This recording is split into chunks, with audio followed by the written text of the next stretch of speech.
What's up, heathens? How y'all doing?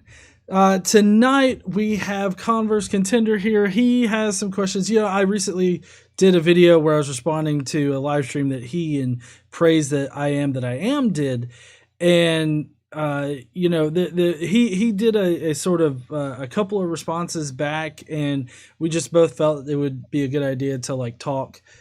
Which I know that you're a very busy guy, and I really appreciate you taking time out of your schedule to talk to me about some of these things.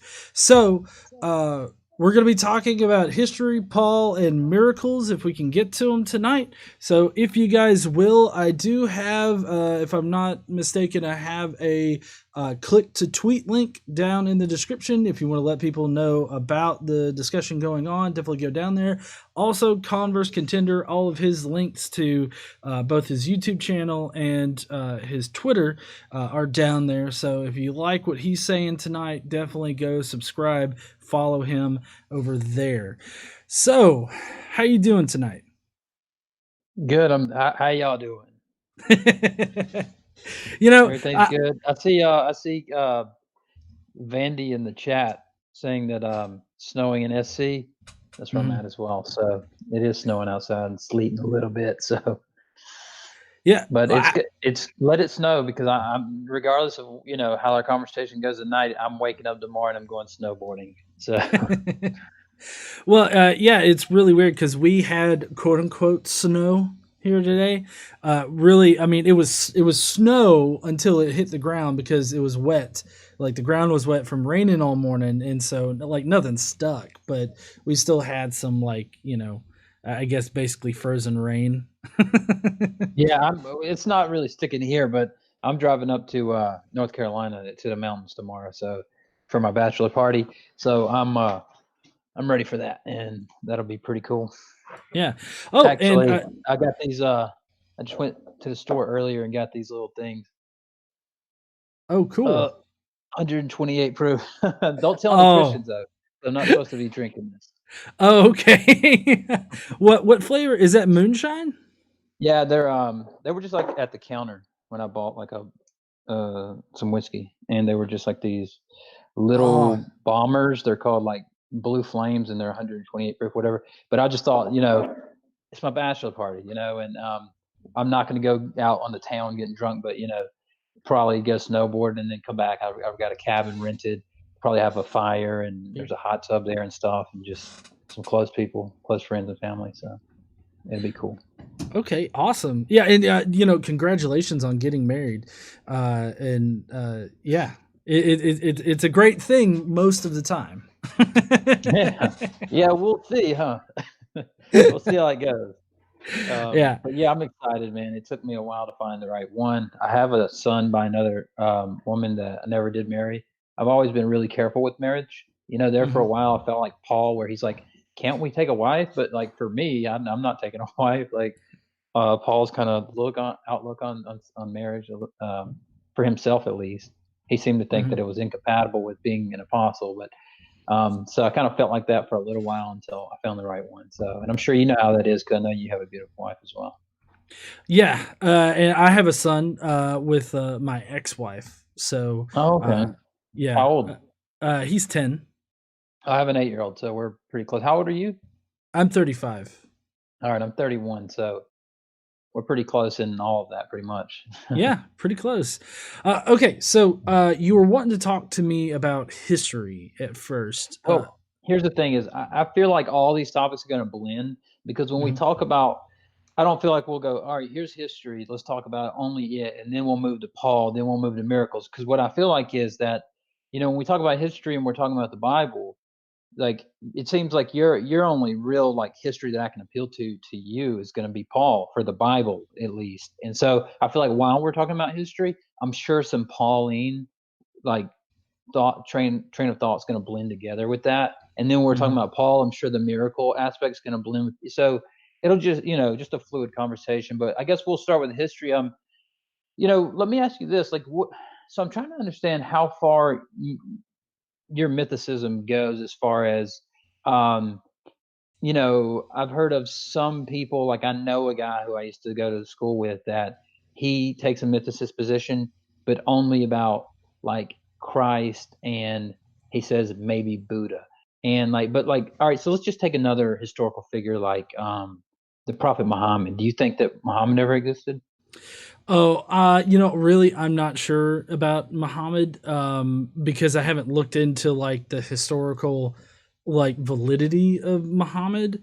Um, Plus, I mean, Muhammad what was it like 600 years later, like after Christianity was Yeah. established. I just So, was wondering, like, do you think he might be like that he was a historical person, or do uh, you just may, you Well, I go ahead. mean, maybe. Like I said, I haven't really investigated that, but like, there's plenty of other figures that we could compare in history, like Caligula, which I mentioned Sure. Caligula right off the bat because that was one particular section that I was working on today, in my Crestus app. Um, but like Caligula definitely existed in history. People like Pius and Pontius Pilate. Like, I mean, there's a lot of people in history that we definitely know existed in history because of a lot of different pieces of evidence. Okay. So, like, the reason why I brought up Muhammad though was because, um, like, I think the majority of people would say Muhammad existed, right? Hmm. And if you look at the evidence, it's actually pretty scant. And I actually believe that Muhammad did exist, but there's a book written by Robert Spencer. Now, that's Hmm. not Richard Spencer. For some reason, I have to say that, or people will automatically think that the author is some racist. It's Robert Spencer, and he does a lot with Islam, and he basically wrote a book called "Did Muhammad Exist?" I believe it is, and then he actually had a debate on it with David Wood. You should watch it if you get a chance. He basically goes into like Muhammad's life and some of the things about Muhammad, and he goes into sources around the time Muhammad existed, and he basically says like, okay, so if Muhammad existed, right, then Hmm.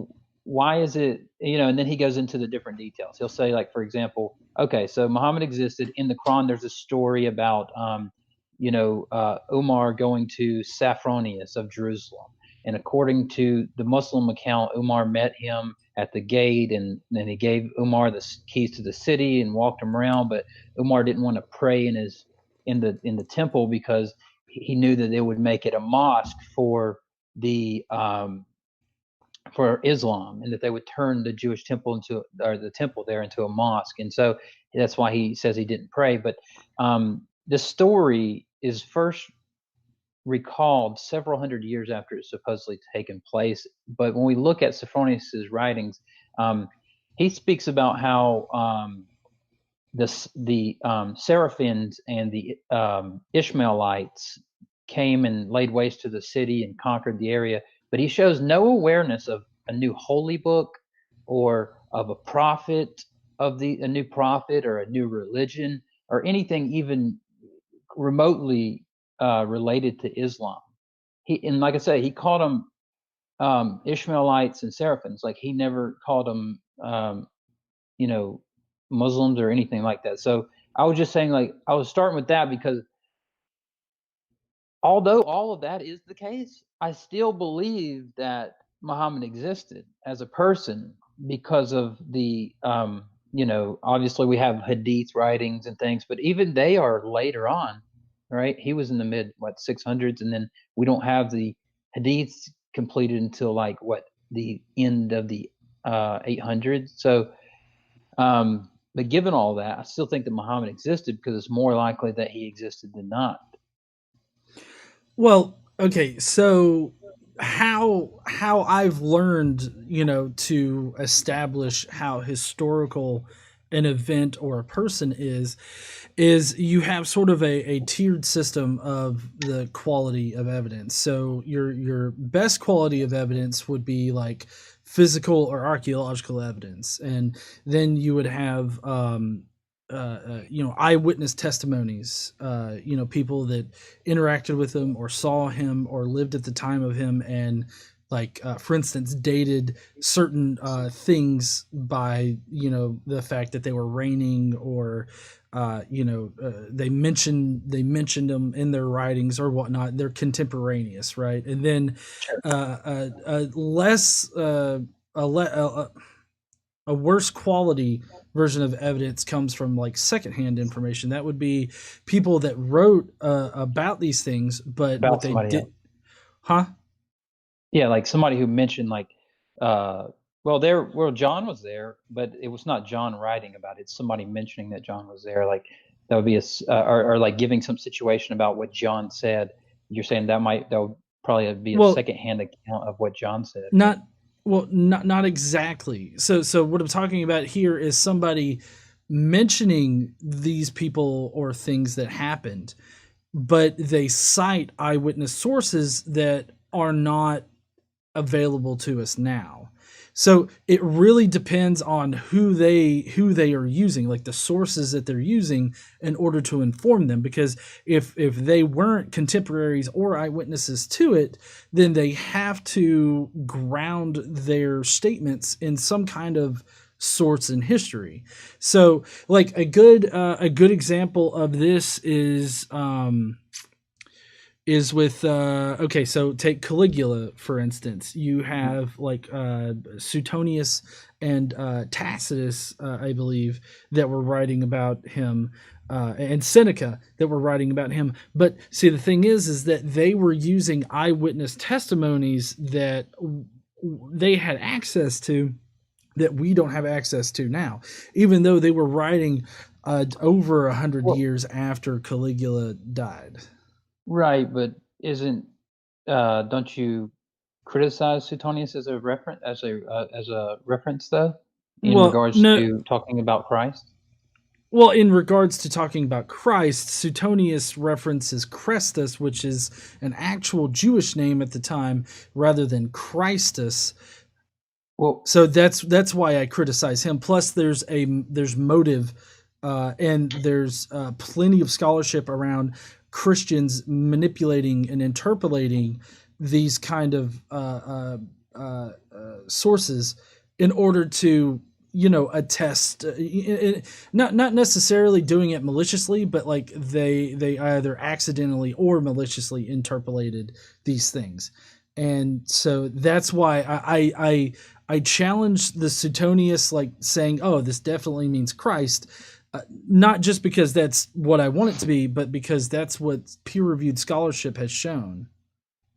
well, wait a second, because didn't it seemed like I've seen somebody talking to you about the term Christus before, and telling you that it meant while it was a name, but it also could stand for a title, same as Attila the Hun or something like that, right? What, Christ? No, like the name Crestus can also be used as a title in the No, no, same no. way. Right? Well, no. So in that particular thing, if I remember correctly, they were talking about how the Attila the Hun wasn't the person's actual name. Like Right. Attila the Hun was a title, not that Right. Chrestus was a title. Chrestus was a name. Like it's a verified net Jewish name at that time. Let me ask you this: do you think that Tacitus is a reliable source?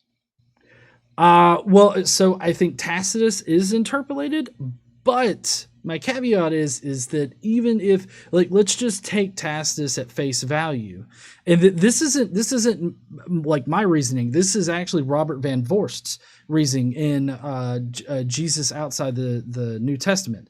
Um, Mhm. uh, he in there correctly states how both him and R.T. France, who's another historian, correctly point out that the best that Tacitus can give us is that there were Christians in Rome during the burning of Rome. And I mean, even then, Tacitus is writing in the second century. Uh, Well, sorry to interrupt. But isn't it the case? Because I'm pretty sure I read that Tacitus is considered by the consensus to be a reliable historical source about Christ, uh, independent source. No, no, no. I would not say independent. There's No, no, but I'm saying that that's what I read is that Tacitus is the consensus considers him as a reliable historical independent source. okay. So Um, what? Well, I mean, what would make him a reliable historical source concerning Jesus Christ? well, it's I remember Boyd, Greg Boyd, arguing Okay. that I don't remember which work that he wrote it in, but I remember him citing that if I'm remembering correctly, that Tacitus is an authentic source to use for reference, historical reference to Christ. And Okay. actually, I have a reference if I can just pull it up on my phone real quick, if you don't mind. Okay. No, that's fine. Just for that. Um, because I mean, what I technically asked was what kind what's the argument or what's the logic behind Tacitus being a reliable source? Because see, when I look at Tacitus, the line in there that specifically represents like Jesus Christ of the Bible, that's the exact problem with it, is that it represents Jesus Christ of the Gospels. Uh, the Gospels were written in between 70 and, well, the Synoptics were written between 70 and the end of the first century, right? So with Tacitus writing in the second century, he would have been just regurgitating what Christians believed at the time. It was already established, like those particular facts that are laid Mhm. out in Tacitus, if we consider them to be uninterpolated, were things that Christians would have believed in the second century. Do you agree with that? I date the Gospels a little earlier than that, Well, just okay, because. and Go ahead. so sorry. In either case, like whether or not you consider them to be earlier or later, which I think that substantially there's evidence for later, but regardless, even if they were earlier, it just makes my point even harder, right? Because Mhm. it would have been well established in the Christian community those particular facts. So Tacitus had regular contact with Pliny the Younger, who was interrogating Christians at the time. So there's a clear like route of communication for him to learn about what common Christians were thinking in the second century. Um, yeah, but Pliny also mentions Christ, right, and the Christians. Well, he mentions Christians and them talking about what they believed.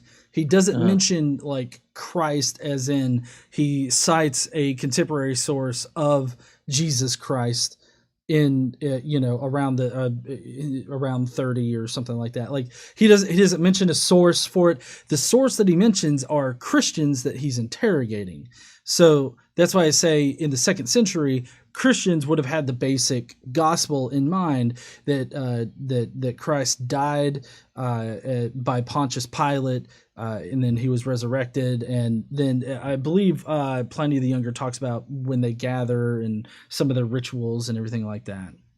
So, he mentions that Christians believe that Christ died and rose from the dead and these kind of things. But and I'm sorry, I looked up. I couldn't find my reference, so I actually looked it up on Google to see what my reference was for Boyd, and it just brought up a an article on Wikipedia. I hope I know you're not going to necessarily accept this as like some type of scholarly source, but it says regarding Tacitus, it says the scholarly consensus is that Tacitus references the execution of Jesus by Pontius is both authentic and of historical value as an independent Roman source. And Paul Eddy, which I'm not familiar with him, and Greg Boyd argue that it is firmly established that Tacitus provides a non-Christian confirmation of the crucifixion of Jesus, and scholars view it as establishing three separate facts about about Rome around 60 AD. One, that there was a sizable number of Christians in Rome at the time. Two, that it was possible to distinguish Christians and Jews in Rome. And three, that at the time pagans made a connection between Christianity in Rome and its origins in Roman Judea. And it obviously there's more to it than that, but I know I know I hate to bring up Wikipedia, so don't don't crucify me for that. But Well, no, but I mean, like, see, nothing that's in Tacitus is separate from the Gospels. So, I mean, you have to understand that I get that they are saying that that's a scholarly census, and regardless of whether or not it is the consensus, um, the actual context surrounding Tacitus does not Mhm. make sense. And it's not me that is saying this. Like, this is not my logic. I'm getting, like, I've read Van Voorst's book. I read the section on Tacitus in Van Voorst's book. He goes Mhm. through the entire context of Tacitus, and at the very end, he says that you cannot establish that Tacitus is independent from the Gospels. And the key things is that he was writing in the 2nd century. He was talking to Pliny the Younger, who was interrogating Christians at the time. And by the 2nd century, you had Christians that would have had those common things that were part of their faith. Like those things that Tacitus mentions did not Mhm. develop later or come with some other kind of understanding. Regardless of when the Gospels were written, either late in the 1st century or early in the 1st century, they would have known by the 2nd century all of the things that are listed in Tacitus. So there's no way that you can separate Tacitus from the Gospels.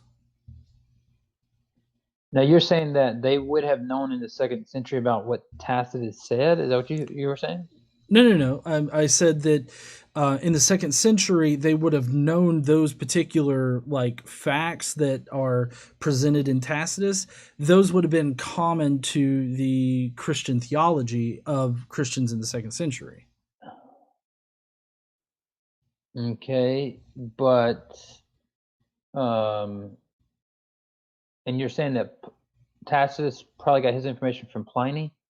Is that correct? Well, I mean that's one possible source. Of course, Tacitus doesn't say where he gets his information from. A lot of apologists out there like to say that he got them from Roman records, but there's no evidence to suggest that he got them from Roman records. That's just an ad hoc assumption that he did. But the fact that Tacitus was regularly writing to Pliny the Younger, who was in a neighboring province that was interrogating these Christians, there's a high probability that he would have told him about them, even if Tacitus is an authentic work. But you have to understand that I think that that particular part's interpolated. It is forensically proven that it actually does not say Christus, but it in both places it says Crestus.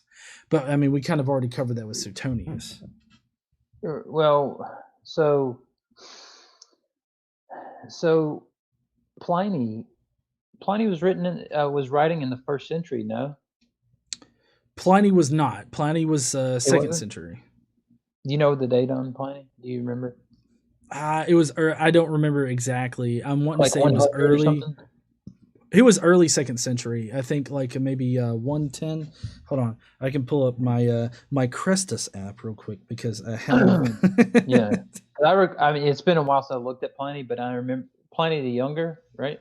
hmm And I remember it being around 100, but yeah, maybe a little later. But um, so you think that he might have been the earliest source to write about um, Christians, or Yeah. So, well, Pliny? No, no, no. I don't. I mean, I don't think that he was the first one, because obviously the Gospels were written in the 1st century while Pliny was writing in the 2nd century. Mhm. Like I have my app here, which you guys can see, and plus there's a little ad below me for if you want to go and get it. Pliny the Younger lived between 61 and 112 A.D. He wrote the one letter that mentions a worshiping of Christ between 110 and 112, and that's about 80 years after he supposedly died. Okay. So yeah, he was definitely writing in the early 2nd century. Okay. So he would have been born, what, around 30 years after Christ died, and hmm he didn't write until he was uh, until about 110. Yes. So then I guess if you don't accept those sources as necessarily pointing to a historical Christ, what do you think about the writings of early church fathers? There were no early church fathers that were writing in the first century. So the early church fathers would have just been talking about what they have already believed. Well, wait a second, because hang on a second. What about the Apostle John? Polycarp was one of his students. No? I mean, I don't know about that exactly. I mean, regardless of whether or not he was a student, apostles were just people that received revelation. They were not disciples. Well, right, but John the Apostle, his direct student was Polycarp, and Polycarp writes in multiple. We have multiple sources about Polycarp. One of which is a letter that he writes to Pope Victor, in which he tells us how well he knew the Apostle John, and he says, that the Pope Victor had said something that he found that Polycarp found to be heretical, and he said something like, I don't remember exactly, but you can look it up. He just basically said, "Look, I know the Apostle John. We used to stand underneath the oak tree, and he would teach us lessons and about Christ. And um, when if he would have heard what you just said, I know what he would have done. He would have threw up his hands, then ripped his clothes, and then he would have said, 'Lord, why did you let me live long enough to see this type of heresy in the church?'" And I'm so, not in the church though. what was that? I'm not in the church though. So No, no, why not would? you, not you. He was Oh, writing okay. that about Pope Victor. Pope Victor had said something that Polycarp found heretical, and he was saying, "Look, I know the Apostle John. We used to hang out with him under the oak tree, and if he heard what you just said, Pope Victor, I know what he'd do. He'd rip his clothes and he'd throw his hands up and he'd ask God why did he let him live this long." Like it's pretty interesting. And then also Ignatius was a student of John. Both Polycarp and Ignatius were, and then of course Okay. Polycarp had his students like Irenaeus and Justin Martyr and so on. But Well, I, still, but still, regardless of the historicity of the Apostle John, which, as far as I could tell, the only historically accurate apostles that we can solidly say existed were Paul and Peter. And then, of course, Paul also mentions the other pillar, James. I don't recall if Paul mentions the Apostle John, but regardless well, of that, the apostles wouldn't have given an earthly account of Jesus. They didn't talk about the earthly accounts of Jesus.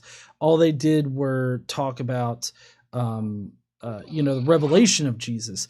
But also, I'm not exactly sure when Polycarp was living because I mean, it, he was born in the '60s. huh? He was born in the '60s, Well, yeah, but and that puts the Apostle John living on into at least what, the 90s. the Apostle John, yeah, he wrote. This is John that wrote Revelation. He wrote it in the '90s. Oh no, Apostle John did not write Revelation. That Well, that's what. Wait, what? Go ahead. What were you about to say? there were no apostles that wrote the Revelation. The Revelation was written far, far later. So I Oh, mean, wait. the apostles would not have written Revelation. Wait a second. What do you? Why do you think that Revelation was written way later? Can you give your reasoning behind that? Oh, what was it? I haven't. I've only I've looked through the arguments for the dating of Revelation, but I Mhm. want to say Revelation was centered around. Oh, it was some kind of war. I want to say in the second century. But Okay, because so I thought in the '90s. So I just looked up on Google like who wrote, and obviously this isn't a scholarly source. You can pull, later on when you think about this, you can come back and go, well, here's why that's wrong. But like the first thing that pops up is the book of Revelation was written sometime around 96 CE in Asia Minor. The author was probably a Christian from Ephesus known as John the Elder. According to the book, this John was on the island of Patmos, not far from the coast of Asia Minor, because of the word. of God and the testimony of Jesus, Revelation 1:10. So it's been that's what the I believe it's at least what one tradition teaches, that the Apostle John is the one who wrote Revelation, and this isn't just somebody that seen a vision of Christ necessarily. It's somebody that was connected. Hmm. There's a scholar that I listened to, Ken Johnson. He's written a book on the early church fathers. Um, I think he's on maybe on his third book about them now. He's been doing this for maybe 15 or 20 years or so, and I don't trust everything he says necessarily, because he has a strong dislike for Calvinist and also um, Catholics. But I mean, I understand like why but sometimes some of his views I don't accept. But that one I think he may be right about that, because if you read because you said that you hadn't really read much Polycarp, but if you read, like, he talks about the Apostle John, and also Ignatius was a student of John, and he talks about him as well. And then obviously Irenaeus was a student of Polycarp, so we hear what Polycarp taught him about what the Apostle John taught him. And so even in Irenaeus, that's one of the big things about tradition, is he goes, well, look, like, he starts talking about these other churches, and he goes, like, these other people, like the agnostics and others, and he goes, well, hold on a second. I was taught by Polycarp, who was taught by John. We have a direct lineage back to the apostles, and John knew, the other apostles. Like, these other people, they don't have any lineage back to anybody. So, like, that's one of their arguments. And so, Well, so okay, what I have down in my app is that Polycarp, Christian bishop of the mid second century, who was born around 69 and died around 155. Some mhm, legends imagine him to have studied under the Apostle John and knew mhm. others who had quote unquote seen Jesus, but there is no actual evidence that that is true, and it's highly unlikely, as there is no evidence any apostle was actually alive when Polycarp was even a schoolboy. And we have no text from That's not. Polycarp himself. Huh? Well, hang on a second, because what were you about to say about we don't have any text from Polycarp? What are you going to No, say no, about no. that? Well, no, you're jumping ahead of me here because Yeah, I'm trying to go ahead. right, and we have no text from Polycarp himself making this claim, nor do any letters we have addressed to Polycarp mention it. It's also Mention unclear what? John the about Apostle? no, not just about the Apostle John, but about like studying under him or knowing him personally. Yeah, we do. His letter to Pope Victor. I mean, it's all you got to do is look it up. It's a letter to Pope Victor, and he says, "I knew John the Apostle, and he used to teach us. And John, I know what he would do if he heard your heretical teaching, and he kind of schools him on it. So you can check me on that and make sure, and if you want to leave it for now and come back to it when you think about it, or like whenever you like look into that source to make sure that it is that I am being, that I'm not confused about it. But I remember reading that specifically, and because I thought it was, it's an interesting text. Obviously, if he's talking about knowing John and telling this Pope, I used it like I've used it before when I was talking to my Catholic friends, and I say, yeah, look at his letter to Pope Victor, where he, tells him that he's teaching heresy, and that he recalls John teaching him. So feel free to follow me up on that. But maybe there's one more thing that we would say about I heard you mention that Paul knew. Did you say James? But you don't accept James as being the brother of Christ, right? Well, so that's a bit of a nuanced position there. Later on in Galatians, Paul does mention James the Pillar or James the Just, but the James that's mentioned in Galatians 1:19 is a completely different Christian that's just a baptized Christian. He calls him a brother of the Lord, uh, but the problem with that is that that's too ambiguous to say that he was a blood brother. Because the actual word there in Greek, adelphos, means both. That it could either be a blood brother or a fictive kinship. Since Sure. Paul had, well, hold on. Yeah, go Since ahead. Paul already has the concept of brothers in the Lord, and that every baptized Christian is therefore a brother or sister of Jesus Christ, then it makes that particular sentence right there ambiguous. And if he wanted to be clear about it, he could have said "brother of the Lord in the flesh," which he does in other areas of his work when he wants to distinguish somebody that was like of blood relative relation. So that particular part, "brother of the Lord," considering Paul's position on that particular title, seems to indicate that it was a fictive kinship rather than anything else. Well, I tend to agree with Bart Ehrman in his debate with Robert Price, where he goes, well, no, he's specifically contrasting him with Cephas, and Yeah, he is. he talks about Cephas, and he mentions Cephas, and then he mentions and the brother of the Lord. So, as Bart Well, says, like he's contrasting those two. So if it's just like, well, he was, like a Christian, like a brother in Christ, he wouldn't have said Cephas and the brother of the Lord, and.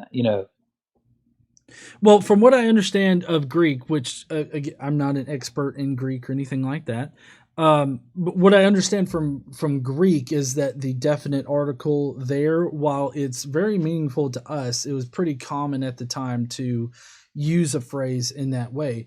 But regardless of that, I do think that he's distinguishing Kephas from, or Cephas. I'm not sure how you pronounce it. He's definitely distinguishing Peter from this James. But where we differ is what you consider this James to be. Because I just consider him a normal baptized Christian because that's coherent with the rest of Paul's theology and how he references other baptized Christians later on. Because, like you mentioned earlier about how you really liked Paul's theology, I guess, on taking a wife. In that particular section, he calls these wives sisters. So, unless you want to go as far as to say that these other apostles were taking their literal sisters to be wives, then I think that it would behoove us to lean towards the fictive kinship. Well, it's interesting though that you bring up. Are you talking about 1 Corinthians 9:5 or 9, chapter 9? I can't remember the exact verse, but Because it's where he's talking about like why can we not bring our sisters right. with us. So in 1 Corinthians 9:5, he that in that same passage he distinguishes Cephas and the other apostles from the Lord's brother. He says, "Don't we have the right to take a believing wife along with us, as Mhm. do the other apostles and the Lord's brothers and Cephas?" Well, yes, And and like I said before, that's still coherent with my position on it, but because how is he? Go ahead. because he's separating out the different types of Christians that there are.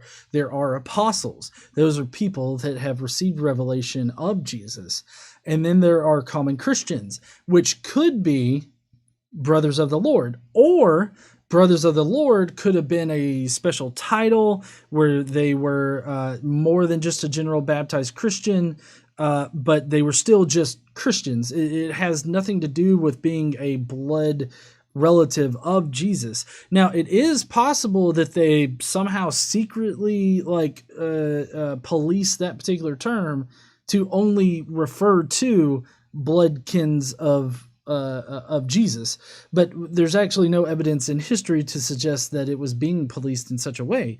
So, like I said, taking Brothers of the Lord as either a title for a certain kind of Christian is way more coherent with Paul's theology than accepting that Brother of the Lord is only used to refer to a blood relative of Jesus, because the actual word used there, adelphos, means both. I mean, so let me ask you this. Do you agree that brothers of the Lord, or this fictive kinship, was definitely a theology of Paul? Yeah, so I believe that brother and sister in Christ is kind of used in that way, but the thing that differentiates it, and this is where I agree with Bart Ehrman, is when in the context he distinguishes people who would be brothers of the Lord, right, and the apostles and the Lord's brother. and Cephas, when he distinguishes between all these people in multiple verses and the Lord's brothers, I think that Bart's right on this. I mean, I take his view. Now I could be wrong, and So, go ahead. well, I was just gonna ask, what exact, like, considering the word that's used there, Paul's theology, what what is the definite evidence that proves that I'm wrong about how brothers of the Lord is used? Well, if they're so this is what Bart says, right? And he teaches Greek. He obviously, he says there's two different ways to think about this. There's the way that you say, "Oh, it's my Jewish brother or my Christian brother, my brother in the Lord," or my sister in the Lord. And then there's my blood relative, my brother.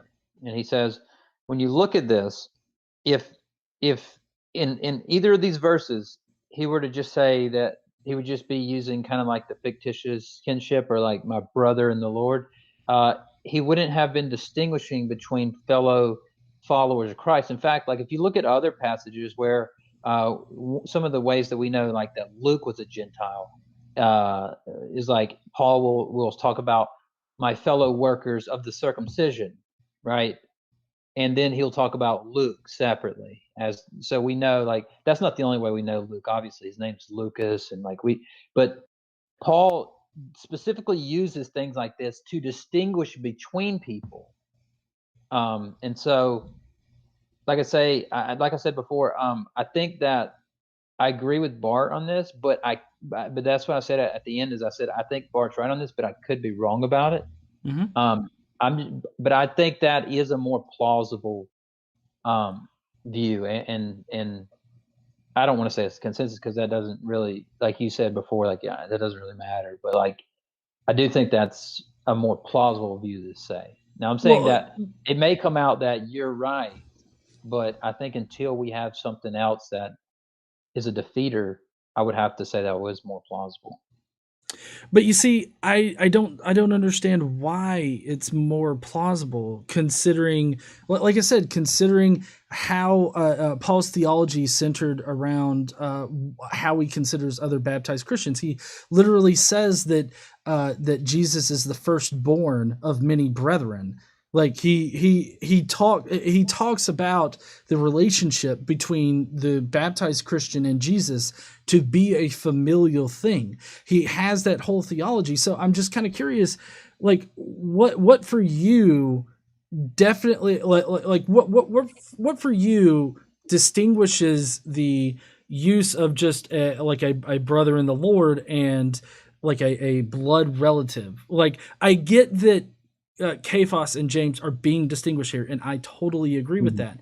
But but when you take Paul's theology into consideration, it seems to lean more towards a fictive kinship.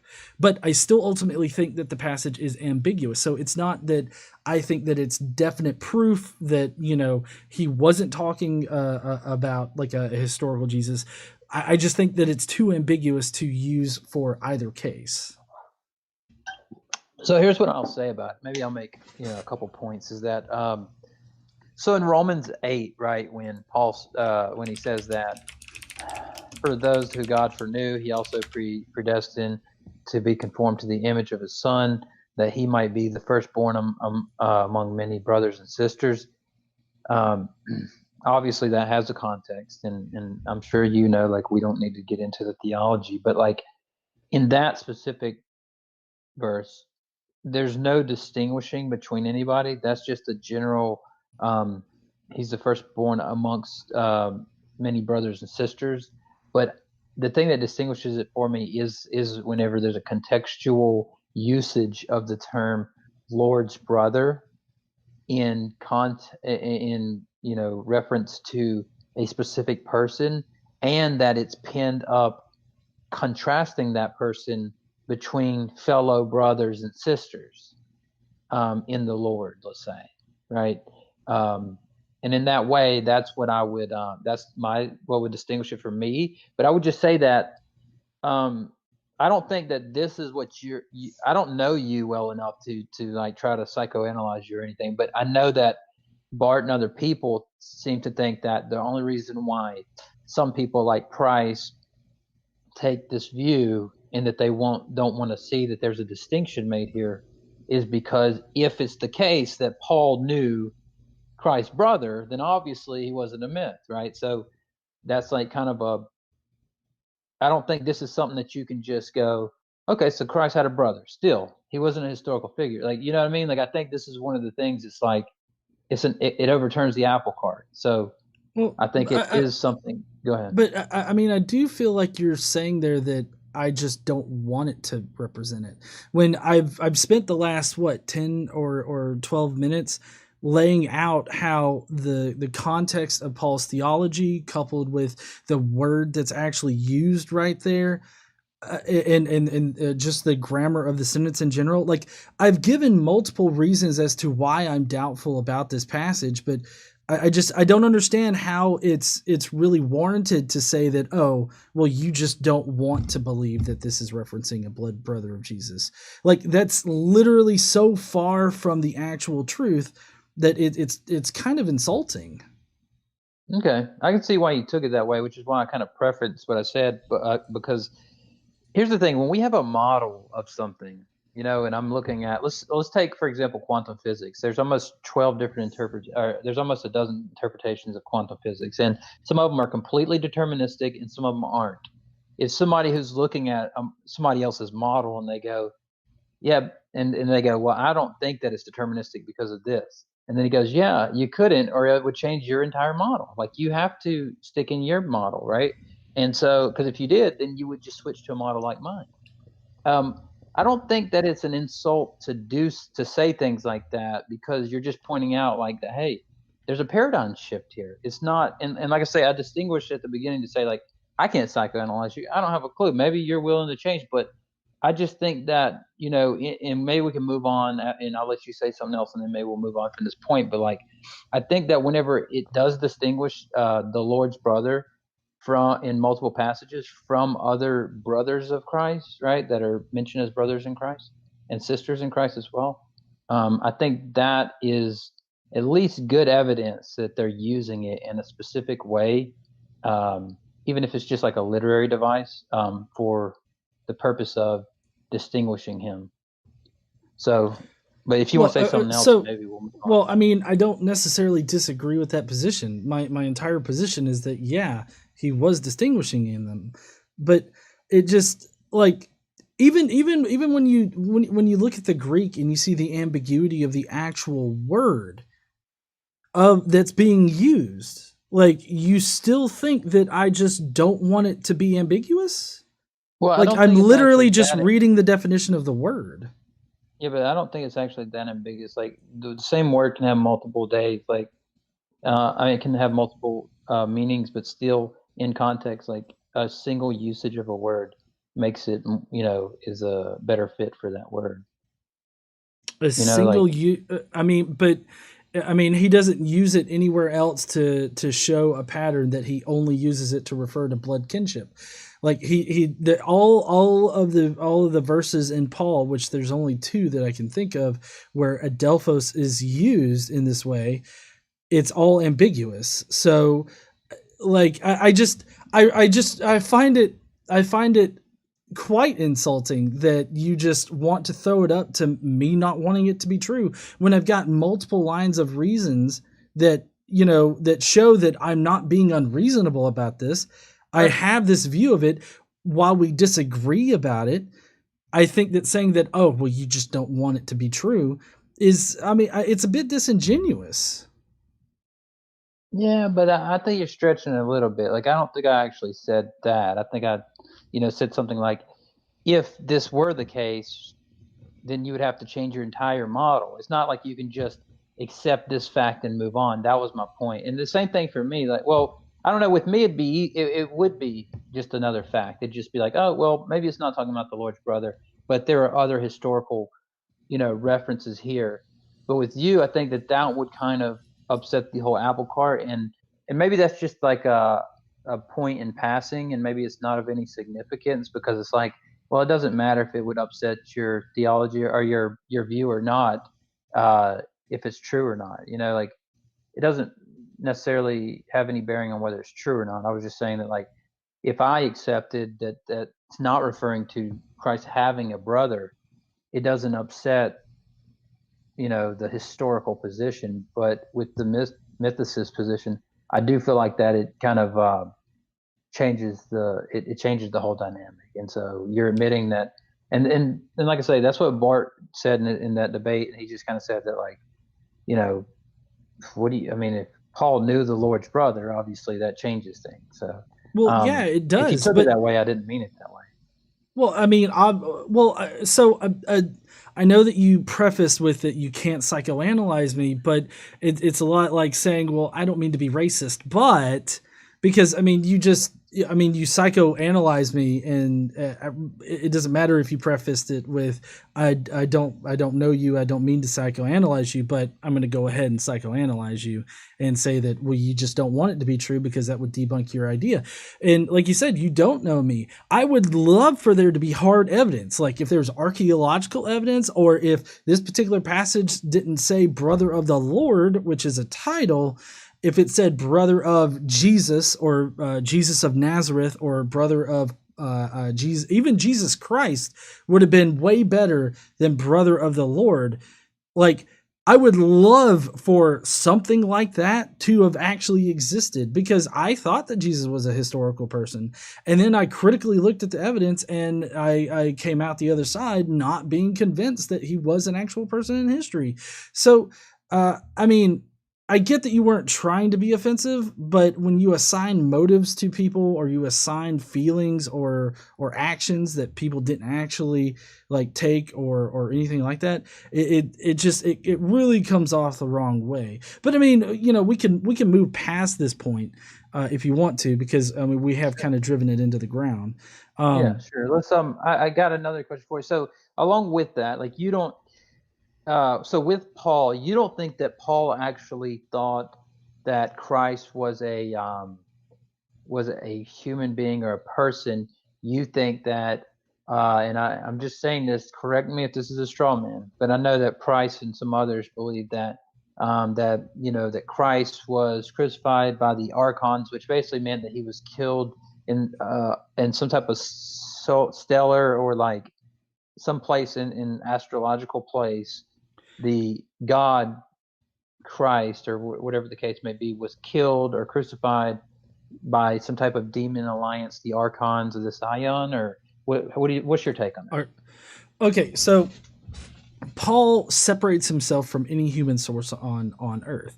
He never claims to have known Jesus on earth, and he doesn't claim to know anybody that knew Jesus on earth. And he separates himself in Galatians 1:11 when he talks about how he doesn't get his his gospel or his information about Jesus from any human source, but it only comes through revelation by Jesus Christ, either in visions or through scriptures. And the part that you're talking about here is kind of a mix between the ascension of Isaiah and a verse in one of Paul's letters. I can't remember the exact place where it is, but he talks about how Jesus was crucified by the archons of this aeon. And archons of this aeon was known to be referencing Satan and his demons. And in the ascension of Isaiah, what happens is that Christ, he descends from the upper heavens down to the lower heavens, up on top of the firmament, which is the area between the moon and the earth's atmosphere. Christ would have descended down and was crucified by the demons and Satan in the lower heavens, and then he resurrected and ascended back up into heaven. Now that's specifically in the ascension of Isaiah, and it ties into Paul's writings when he mentions archons of this aeon, because in Paul's theology and Christian theology in general, the ruler of the earth, or the ruler of the lower heavens that's right above the earth, or is Satan, right? He rules this world. And also it's in the Christian theology that there's a sort of a copy of whatever's on earth there is also in heaven. So it's a rational position to take because of the ambiguity in which Paul talks about who exactly crucified Christ. Because in that particular section, Paul could have said he was crucified by the Romans, but he chose this very specific title that also referenced Satan and his demons. Well, you said that Paul, the first part that you said was that Paul never claims he knew an eyewitness or eyewitnesses or has any communication with eyewitnesses.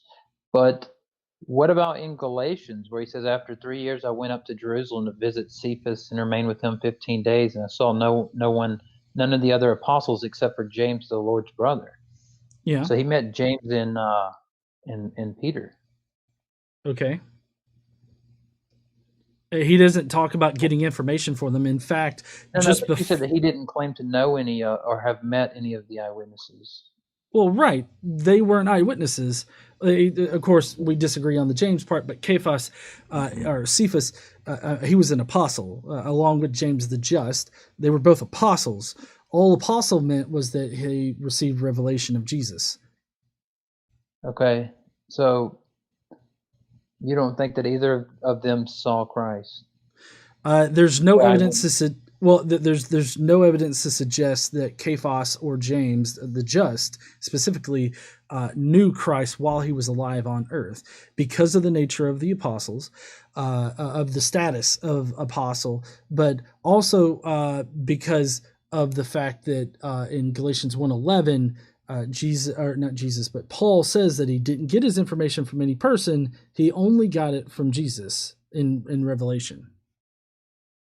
Right. Well, I mean, and I can concede that, but I would think that, so I guess for number one, being an apostle, and that meaning that you had an experience or you saw a vision of Christ or saw him after his death or whatever, doesn't negate that Peter may have seen Christ before he died. And then with James, I guess that all hinges around whether he's the Lord's brother or not, whether he actually saw him ahead of time, right? Because if obviously it says he's the Lord's brother, but in the way that I'm using it, right, it would imply that, if my view's correct, then he obviously seen him. So that was the first thing. And then in the second thing, where you're talking about the ascension of Isaiah and so on and so forth, can you tell me when the ascension of Isaiah is from? Yeah, it was written sometime in the 1st century. The earliest redaction that we have was written in the 1st century. Really? Yeah. I thought that most scholars dated it to at least the 2nd century. Well, there are some versions of it that date to the 2nd century, but the earliest redactions of the ascension of Isaiah dates to the 1st century. I'll have to look at that, because I looked up a few days ago the ascension of Isaiah, and from what I read, it said 2nd century, but I could just be missing something, and maybe you know more about that than I do, so I'll concede that. But I would just, what was that? Oh, I was just going to say the date. So dating these texts is not going to be hard lined, right? There are generally like time frames in which they are said to be unwritten in. And so probably what consensus scholarship or whatever you want to cite says is that it was written in some time frame. And I can bet you that time frame also is in the 1st century. And then you're going to have some scholars who date it earlier, some scholars who date it later. But and I could probably get you some pretty good sources for an early dating for it. But basically, the earliest redaction can be traced to the 1st century, or most likely was written in the 1st century. You don't think it predated the Gospels, do you? I'm not sure about that, but I also don't think it predated Paul, though. Surely, you surely don't think it predated Paul, though. And you're saying that or at least he had the same theology. Well, I mean, he had similar theology to it. I think that it's a Christian text that represents a certain Christian sect that was active in the 1st century, and it's the only text that we really have that represents them.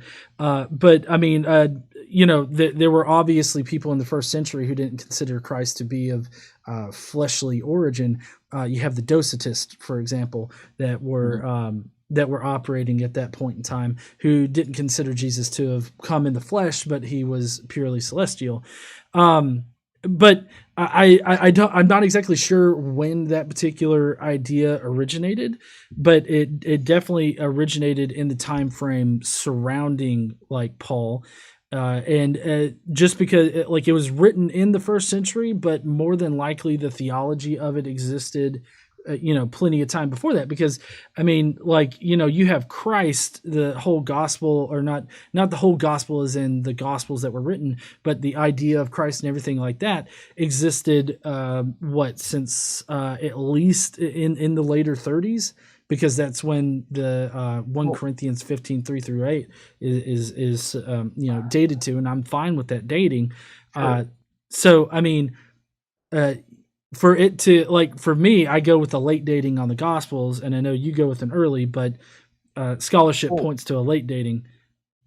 yeah, well, we can just leave the Gospels out because you still think that the Gospels probably came earlier in the ascension of Isaiah, but it doesn't matter because you definitely think that Paul came before the ascension of Isaiah. I would think, but on the ascension of Isaiah, um, from like I say, from what I've read, there was a lot of scholars thought that at least second century, but I'll give you that it could have been later in the first or whatever. But wouldn't you agree with me that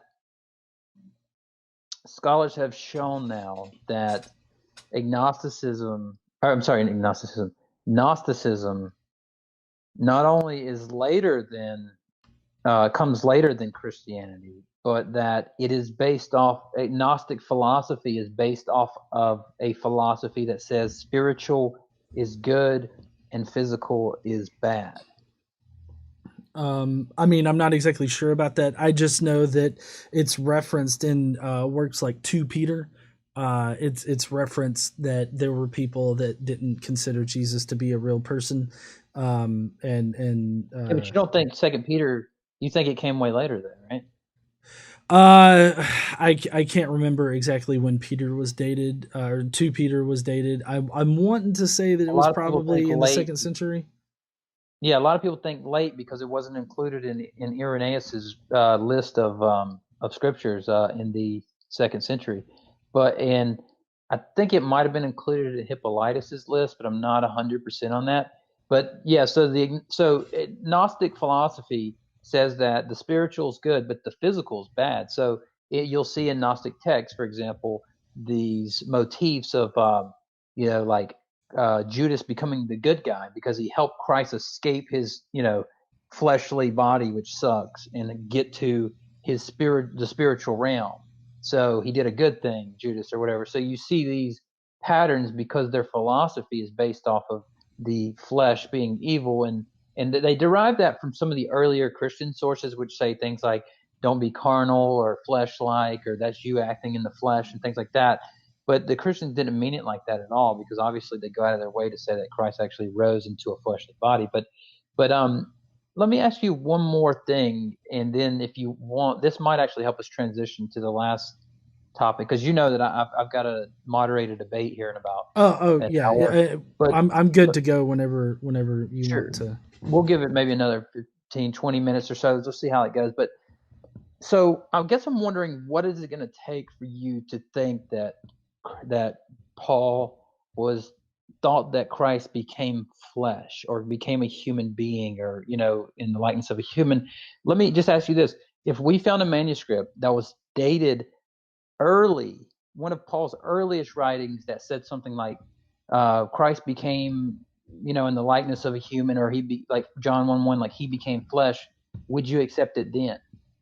That Paul thought Well, that I mean, I Christ. think that. Well, I mean, I do think that Paul thought of a fleshly version of Jesus, but that doesn't see the crux of Paul is that he never references anything that Jesus did on earth. He never references Jesus prior to his death.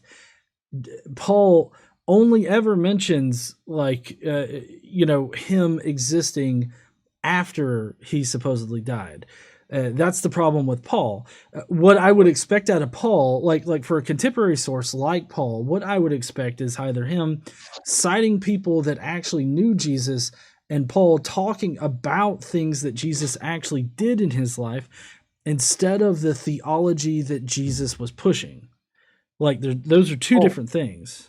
but hang on a second, because he talks about Christ being like Christ being a man that was crucified, right? Well, yeah, but I mean, this is part of like the idea of a Messiah. Like they're even now you have people that interpret the Old Testament scriptures to indicate that the Messiah would come, he would be shamed and even pierced. Like it doesn't matter what the actual scriptures say or mean in context to when they were written. It just matters how they were interpreting it, and we know for a fact that they were interpreting the Old Testament to give some kind of indication as to what Jesus was supposed to do in his life, because the Gospels themselves only ever cite scriptures, but also more importantly, Paul says that according to the scriptures we know these things. So Paul points back to his only source being scriptures and revelation whenever he's talking about anything that Jesus supposedly did. Well, so wait a second. You think that okay, so you accept Paul's a source, but you say that okay, so maybe Paul thought that Christ was an actual person, but that Well, no, no, he was a no. myth. I'm trying Like to an actual person on Earth is different from being like made of flesh or whatnot. The portions where he's talking about Jesus being born of a woman or whatever like that, the actual wording there again is ambiguous. Because it's also contained in a parable or allegory, where it's a fictive kind of mother. So okay, well, what about oh, I'm sorry for interrupting. What about when he says, what about in the Carmen Christi, Philippians chapter 2, where he says, have this mind amongst yourselves, who, which is in Christ Jesus, who, then it says Christ and Jesus there, who though he was in the very form of God, did not count it as a thing to be grasped, the equality he had with God. I'm sorry, did not count the equality with God a thing to be grasped, but emptied himself by taking on the form of a servant, being born in the likeness of men, and being found in human form, he humbled himself by being obedient to the point of death, even death on a cross. Like well, yeah, when I but the read, Greek. Sorry, go ahead. well, I was about to say, Bart Ehrman was asked this question. I actually have a playlist in my YouTube channel called Philippians Chapter 2, where I have James White and some other biblical scholars that go and take, like, he takes Bart's answer to this because Bart was asked this on Unbelievable. And he takes Bart's answer and he goes through the entire thing. He goes through the languages. He goes through Bart's interpretation of the verse, and Bart doesn't deny that it says what it says. He just basically says, "Oh yeah, well, they believe that Christ before he was born in the flesh that he was an angel or something." Like, Hmm. but as James White points out, like that is like where do you get that hermeneutic from? Like that's a stretch. But Well, he probably gets it from Philo of Alexandria, who directly says that a Jesus who's the made in the image of God is an angel in the chorus of angels. He's actually the Word of God who regularly makes appearances in the Old Testament in order to bring humans the Word of God. well, yeah, but the term angel, right, can mean all it means is messenger. You do you agree with that? I mean, I'm not exactly sure on the etymology of Okay. angel or Yeah. anything like that, but the fact is that even in the Gospel of John, the very first verse talks about how Jesus pre-existed everything. So, Sure, but that's what I'm saying is that it says Christ, who though he was in the very form of God, did not account the equality he had with God a thing to be grasped. So he emptied himself by taking on the form of a servant, being born in the likeness of men, mm, and being found in human form, he humbled himself to the point of obedience, even the point of the death on a cross. so what is the actual Greek word that is used there? I can go grab my interlinear if you want, Okay. but like I said, that playlist that I have, it has James White breaking down the Greek, and like he teaches Well, Greek. well, Go ahead. yeah, but I mean, an apologist is going to apologist. Well, yeah, but you can. Is that? I mean, that's the genetic fallacy, No, no, right? no, no. That's not a genetic fallacy. I'm not saying that because he's an apologist that makes him wrong. I'm just saying there's a pattern to apologists, and apologists regularly miss out. Like, for instance, on this particular verse, the actual word is genomai, if I'm not mistaken. And genomai actually means being manufactured or made, not necessarily born. And it's using born in the form of like when an idea is born or something like it. It's made, like it's made. So the whole idea here is the idea that God, used, for the lack of better terminology, the sperm of David in order to make Jesus's earthly body, right? Mhm. That or not earthly body, but to make his fleshly body, basically. But I mean, all of this corresponds with other Jewish or Jewish Christian thinking at the time that we have evidence for in the ascension of Isaiah, because he descends from the lower heavens, or from the upper heavens to the lower heavens, and he takes on this body that can die, right? And then he dies and he ascends up to the upper heavens. So that's yeah, him being made of Davidic flesh is actually more coherent than what the Gospels talk about. Um, sorry, I'm laughing at Dragnot. He's in the chat. Just says CC looks like he's about to drop his newest collab album with Vanilla Ice. All right. All right. Since he's throwing these, all right. Well, Drag looks like. Do you remember that show, that Disney show, Smart Guy? Yeah. He looks like an older version of Smart Guy. He looks like a younger version of Carl Winslow when he doesn't work out. Sorry, he was. I He was don't playing know. along. I mean, Dragnut does plenty of streams with his shirt off. I don't really think he looks like Carl Winslow. No, I'm just joking. He jokes about all. I watch his show like every day.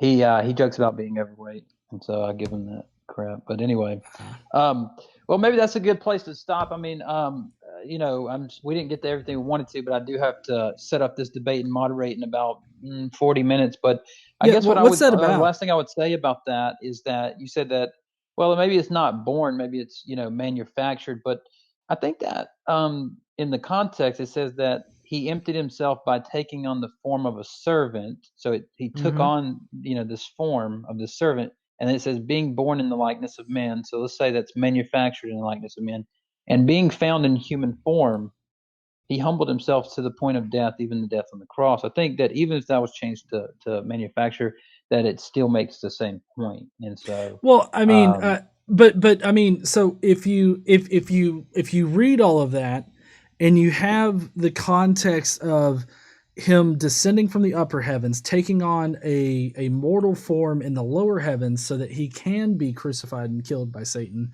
and then reascend up back into heaven, which is. I'm not saying that that is what Paul is saying here. That's not what I'm saying. I'm saying that this is another Jewish Christian idea at the time, like that Paul would have most likely known about at this point in time. So if you read all of that again with that in mind, is there anything in what Paul says that refutes the idea that that is at least probable as to what he's talking about? Because I feel like that passage is ambiguous enough. Plus, it's encased in a, what is it, a parable, an allegory, one of those two. It's encased in that so that it's figurative language. So I don't think that there's anything in there that actually refutes the probability and possibility that he's talking about that version of what happened to Jesus. sure. Well, I guess all I would say about that is just that I would just say that I personally find it more probable that Christ existed in history, given the people that was closest, earliest there. Talk about him being a person. Now, I know that you can take a drink because I'm going to say Bart Ehrman, okay? But Bart Ehrman opens his debate with Robert Price by saying, no matter what else you can say about Christ, you can say one thing, that he most likely existed. And he said, no matter what else you want to say about him. Now, with that, I would just say that, that I find it more probable, right? But I wanted to ask you one thing before we, take off, and maybe I don't know if you want me to take some questions or something like that, a couple questions. But um, have you ever heard of the Testament of Benjamin? Testament, I have not heard of A that. lot of people haven't heard about this. This is really interesting because the Testament of Benjamin is a Second Temple work found with the Essenes, right? And this is really cool because it's basically a pseudepigraphical work which is attributed to actual Benjamin, like the youngest son of uh, Isaac. Is that right? Yeah, I think it was the Yeah, youngest son of Isaac. I'm Um, not sure. There's a lot of kids in the Bible. Joseph's youngest brother, and the 12 tribes of Israel, the youngest of the 12 tribes. So yeah, it'd be Isaac because Isaac. Okay, so Benjamin. So it's called the Testament of Benjamin. It's supposed to be from that. It's basically like, hey, I'm Benjamin or whatever, and from my seed will come this person that's going to be like the person who goes out to the Gentiles and like teaches them or whatever. So that's really interesting because then Paul says, uh, he specifically talks to people and mentions, I myself am from the tribe of Benjamin. And so some people think that he's referencing that Second Temple period work, and he's called to be the person that goes to the Gentiles. But also, there is his experience happened on the road to Damascus. Well, some people are, and I'm not saying this is what I believe. I'm just giving you this because I think it's interesting, and I thought you would be interested in it as well. Some people think, well, not a whole lot of people know about this, but like the people who have read it think that um, the Essenes, where they were sometimes, there's like this word Damascus can mean like their community or something like that. There's a tie to the Essenes community in Qumran where they lived, and Damascus. And if you think about it that way, and the Dead Sea Scrolls in their works, we find the Testament of Benjamin, and Paul talks about, he's called to go to the Gentiles. He's from the seed of Benjamin, and that he had his experience and his change on the road to Damascus. Some people think that it could have been that he was introduced to these works, by this community or something like that. But anyway, that's totally speculative. But I thought, who would be interested in it? Probably you. I mean, I So hadn't heard of it, so I'll have to take a look at it. What I will say before we head out is that I do think that it's possible that Jesus existed. I think sure. that we've discussed some of the best evidence that historicists have here tonight, and that would be Paul's usage of the term "brothers in the Lord." Not that I think that it definitely says anything about whether or not Jesus existed, but I think that it's the kind of ambiguous statement that we can't really make a determination. At least in my view, we can't make a determination one way or the other.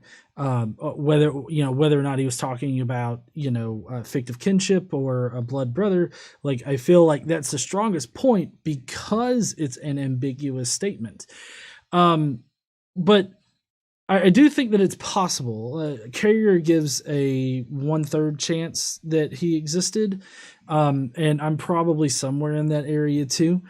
Maybe a little lower, but I think that the evidence is more coherent with the idea that he was not necessarily invented, but Mhm. he was interpreted as being on Earth because of what they understood about the scriptures, about how they were expecting a Messiah to come and rescue them.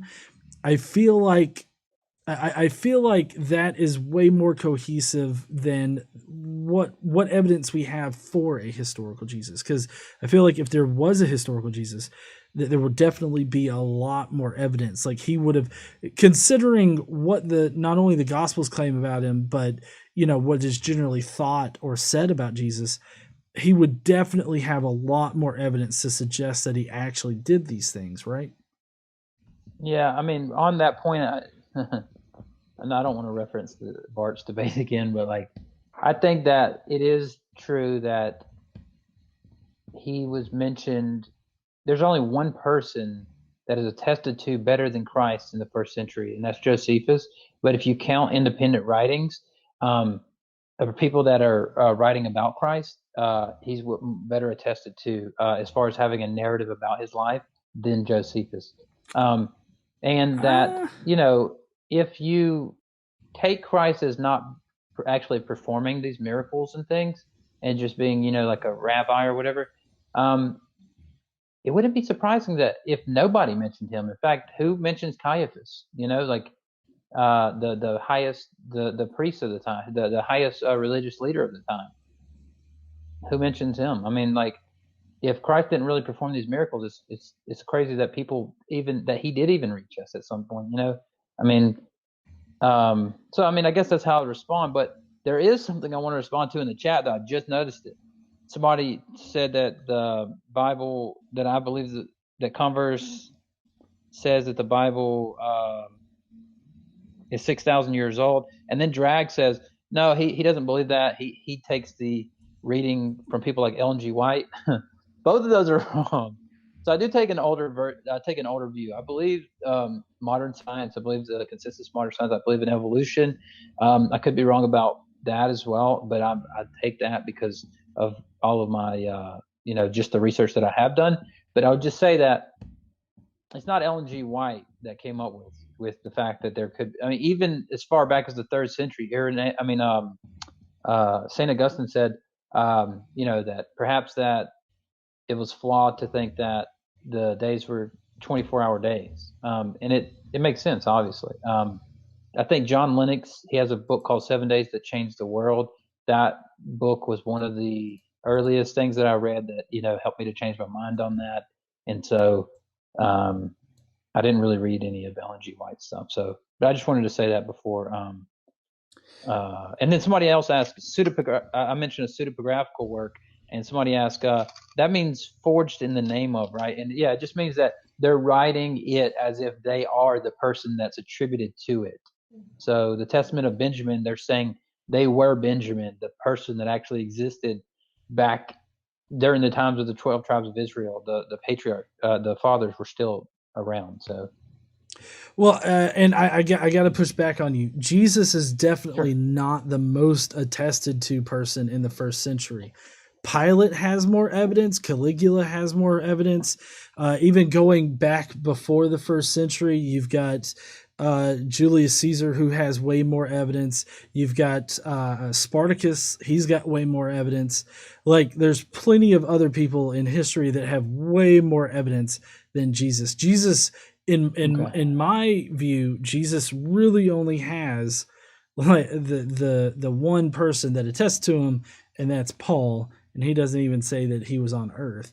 In I'm not. I'm saying that that's how I see it, sure. and but Well, definitely, huh?